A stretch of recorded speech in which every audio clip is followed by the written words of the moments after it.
everyone, Joe here from ActionX. Welcome to What's on the Tube, or welcome back if this is your 8th High School Musical, the series, Season 2 episode review.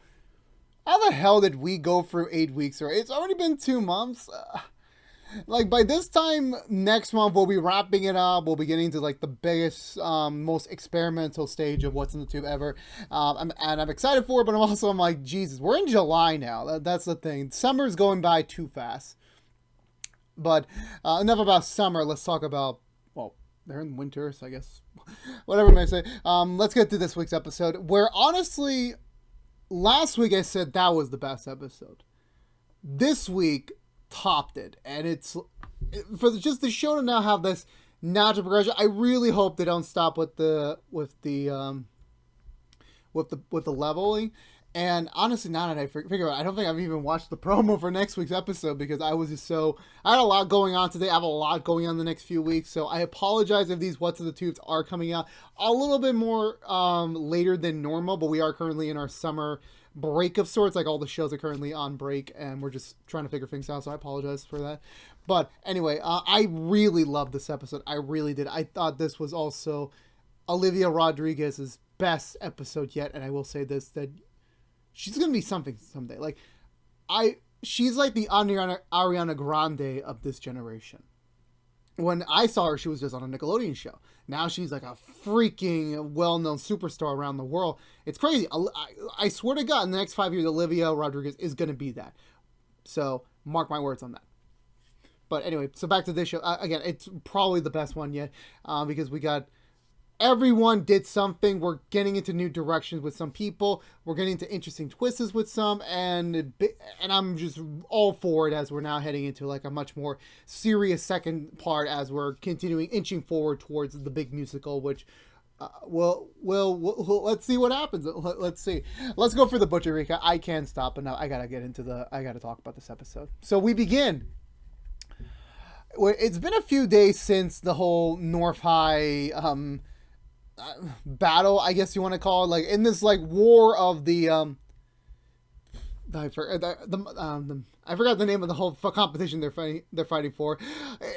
After that battle, everyone's kind of just in very different places. Ricky and Nene are very much unresponsive to each other right now.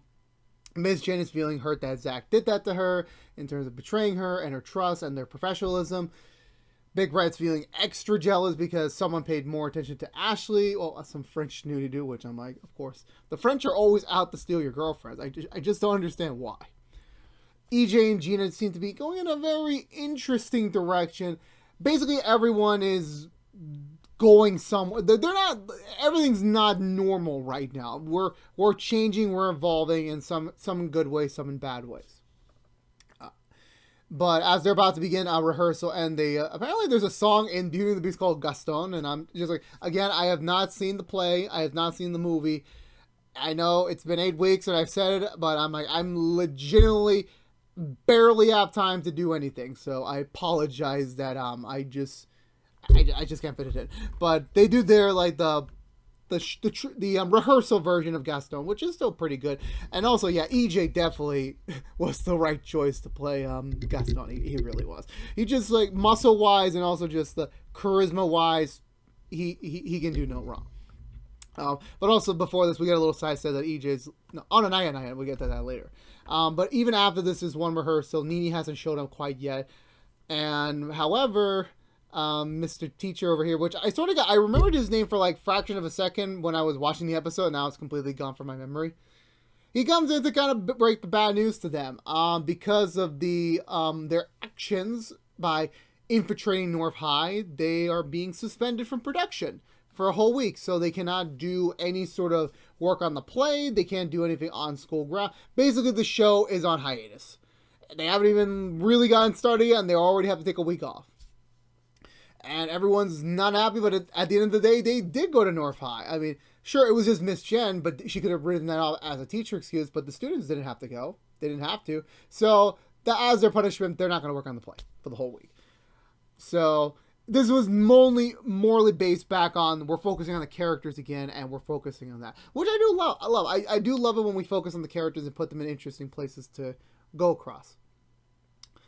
Speaking of going across the hallways, Nene and Courtney are discussing about Courtney's recent, I don't know if it's a breakup per se, but more like the strain point of her and Howie's relationship, as Courtney found out that Howie was in fact the mole. He was the one leaking the information to the North hires about what Courtney and the others were doing. So Courtney's feeling really hurt right now. She's feeling so betrayed. Nene's just trying to be a good friend and to be there for her right now. And obviously, her brand new private Instagram is now blowing up. Everyone knows about it. Everyone loves it, and they just really want to see more of Nene. And she's happy that she's got. And also, she apparently changed her name from Nene to Nina, which is her birthday. Nene's just the nickname, but now she's establishing herself as a much more serious artist of sorts. Obviously, Courtney asked the obvious question, like, what about you and Ricky? Are you two, have you at least talked all weekend? And he's like, no, we haven't. It's been quiet, but I've been morally focusing on this new Instagram page, trying to get that off the ground.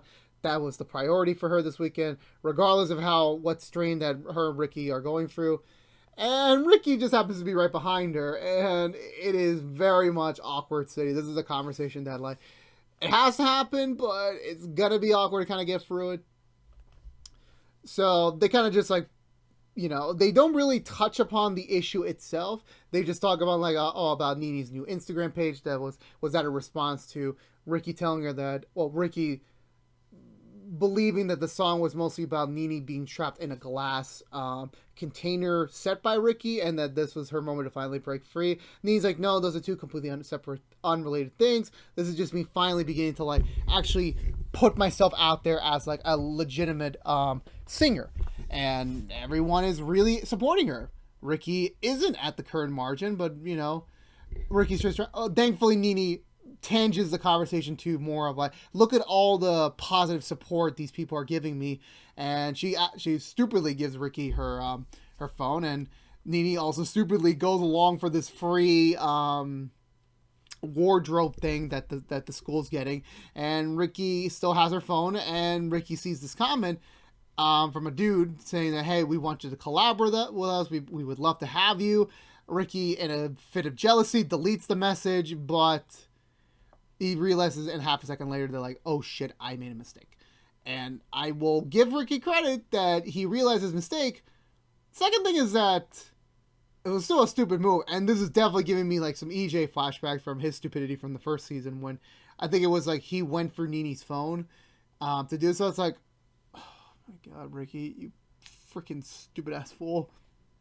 Big Red's around the corner, so Ricky's just like shocked because like he doesn't believe Nene would notice it, but at the same time, Ricky knows that, and he's an honest dude. He's just generally trying to be nice to Nene, trying to be a great boyfriend to her, but it becomes problematic because he knows this. He's gonna feel guilty about it, and eventually he's gonna have to tell her.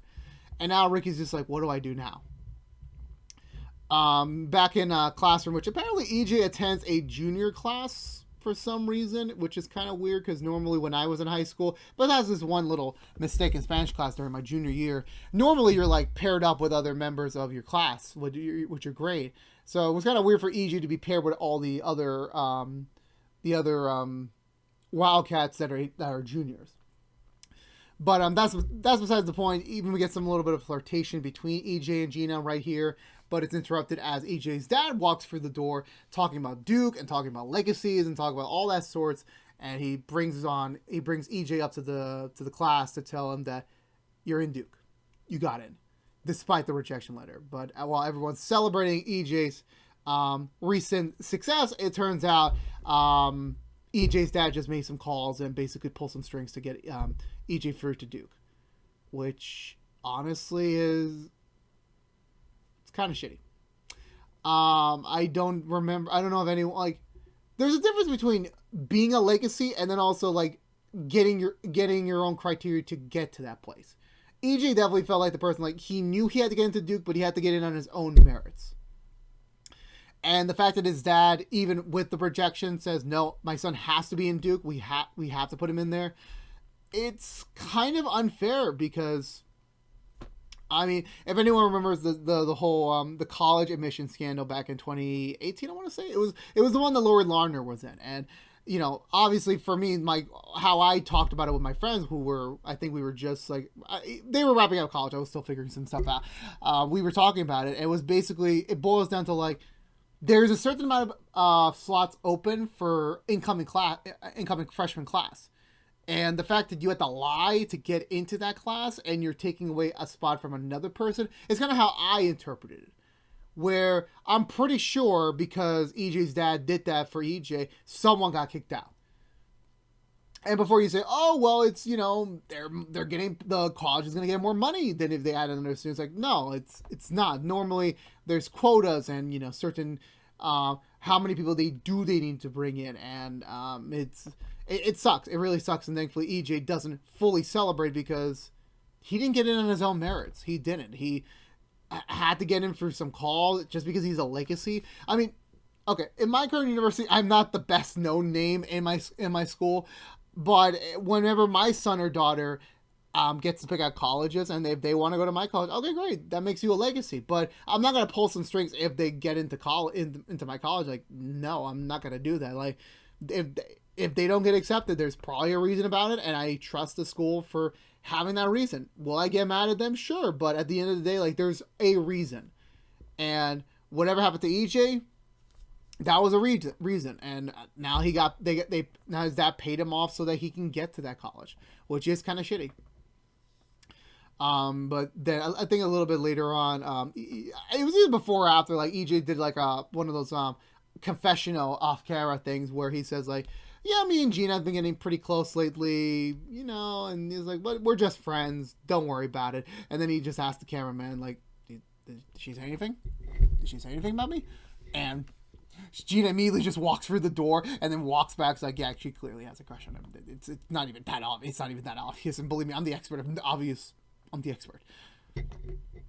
I also, yeah, I forgot to mention that there was a very tense moment in the theater room where, like, Big Red and Ashley were making very obvious French-related comments because that's still a big sore thumb in their current relationship. Like, that's sticking out so hard. And as for Miss Jen, instead of like trying to fight this, she decided, you know what? I'm gonna use these opportunities to focus on me. There's a local coffee shop that's hiring for a local commercial. I'm gonna put an audition tape. I'm just thinking to myself, for a coffee commercial? I mean, I'm pretty sure for a local coffee shop, you could probably just go to the store and ask, hey, I'm an actress, I've done this, here's my resume, I'm currently the teacher at this school, you should hire me. I'm very professional. But no, she has to go for an audition process. And she has the teacher who obviously likes her but is hiding her feelings for her, film her whole audition tape.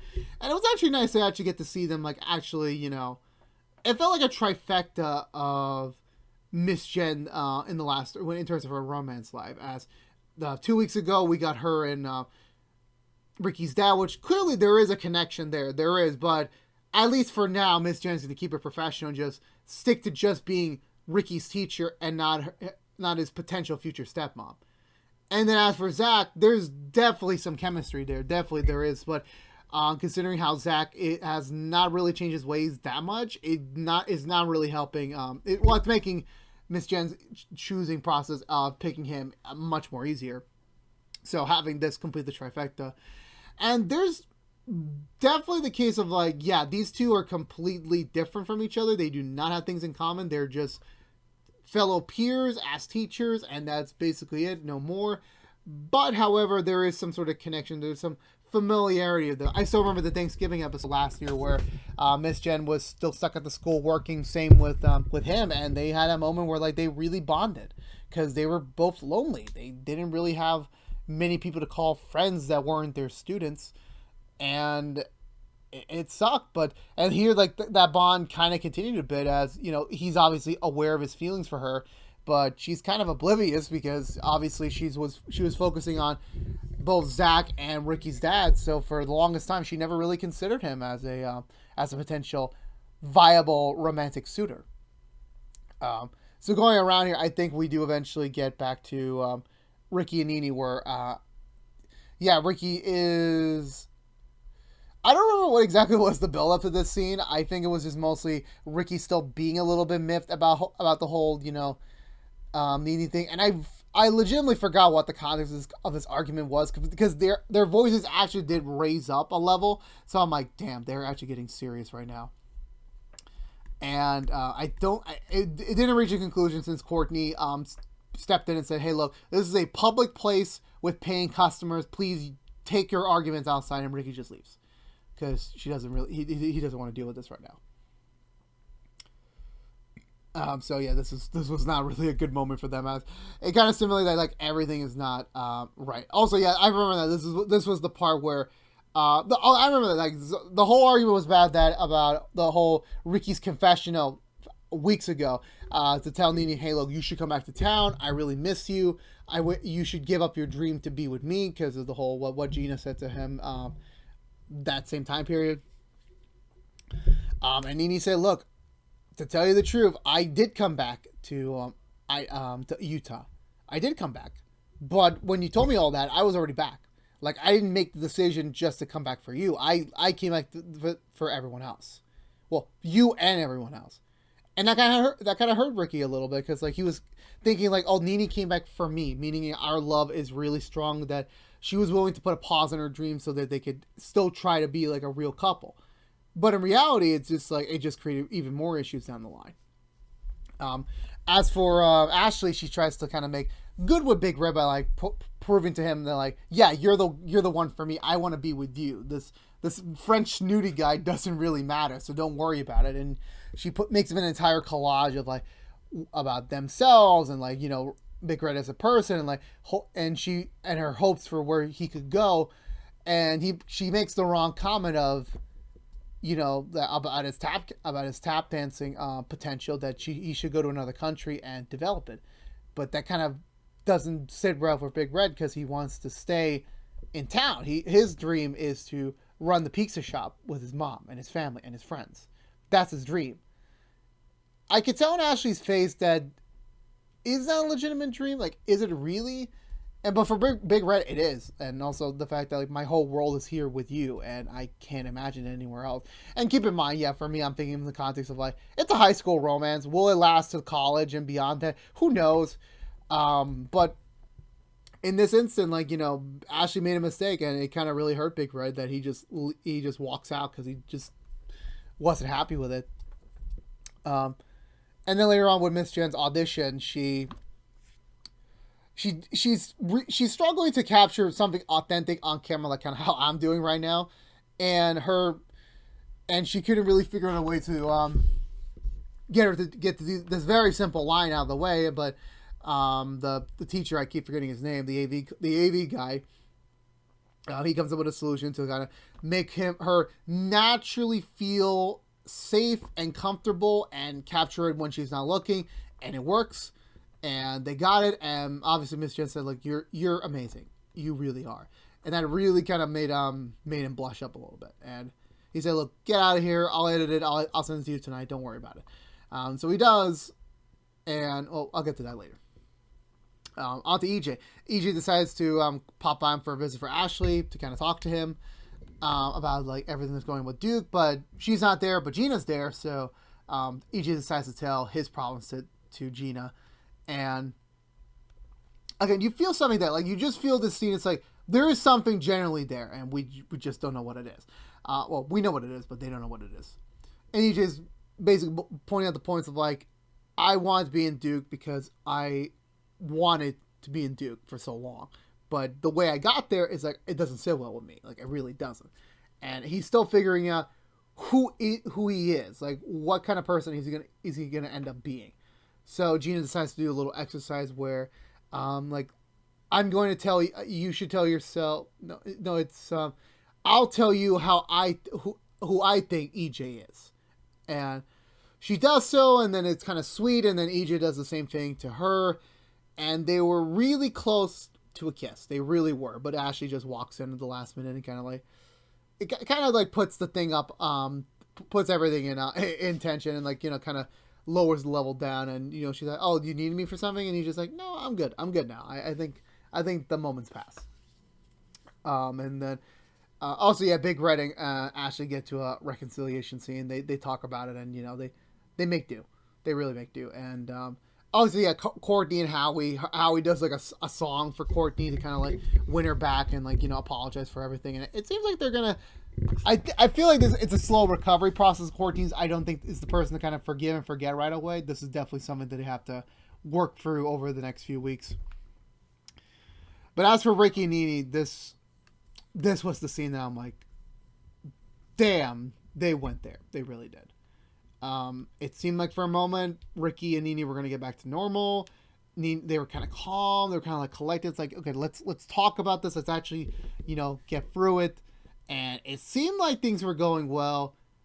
But again, in a win lose type situation, Ricky has to tell her the truth that, hey, I went through your phone and I deleted a very important comment that basically would have led you to like expand your outreach and to be able to collab with other people. And of course, obviously, Nini's just heartbroken because like Ricky says he supports her, but in reality, he's not. Because he just cost her an opportunity like this. Like, I know it's a very minor thing. It probably would have went nowhere, but it was still an opportunity that like she could have taken, and he kind of ruined it. And she's like, and they're just getting all emotional, and they break down, and it's just seeing them like kind of like admit that they love each other, but this isn't the moment. Like Nene wants to really focus on being a songwriter and a singer, and Ricky's still trying to figure out who he is. And it feels like for Ricky it's a codependency, and for Nene it's kind of like a bubble where Ricky's just is going through so much this year with his parents' divorce and the move, and then Nene briefly moving and the coming back.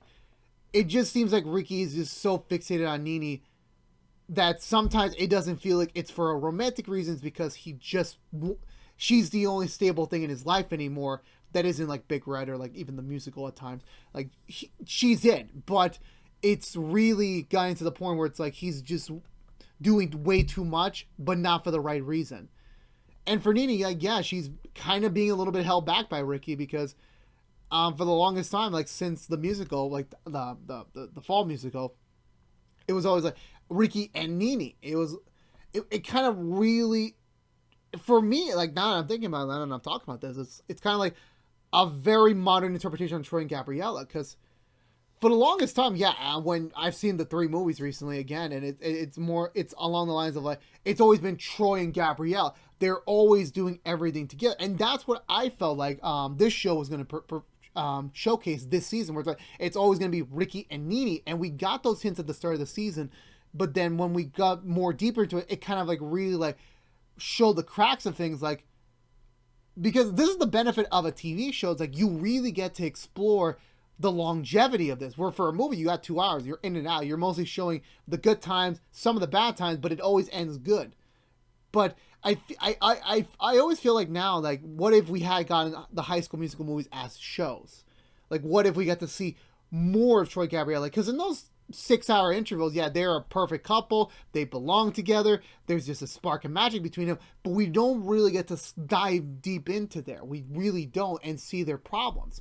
Ricky and Nene, we're seeing that, and that's kind of how, like, this is the modern take of Troy and Gabrielle. Like, yes, on paper they do belong together. They even talk about moments like these are magical moments that indicates like probably they're gonna end up together. But right now, they have to focus on themselves.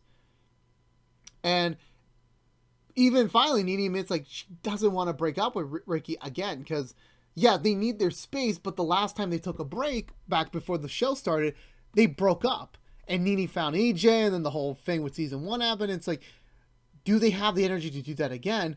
But at the same time, they can't just stop what they're doing because of the sake of like just trying to be together. It's not going to work out very well for them. They're going to be unhappy. They're going to get into more arguments. It could just turn something where it's like it becomes irreparable. And right now they both care about each other so much that down the line it probably will work out. But right now it's best for them to split off. And their hug at the end, it really broke me. And seeing Nene cry, it just like sold the intensity of this scene, and it sold the reactions of these characters. Were like Nene is crying because that's how she is.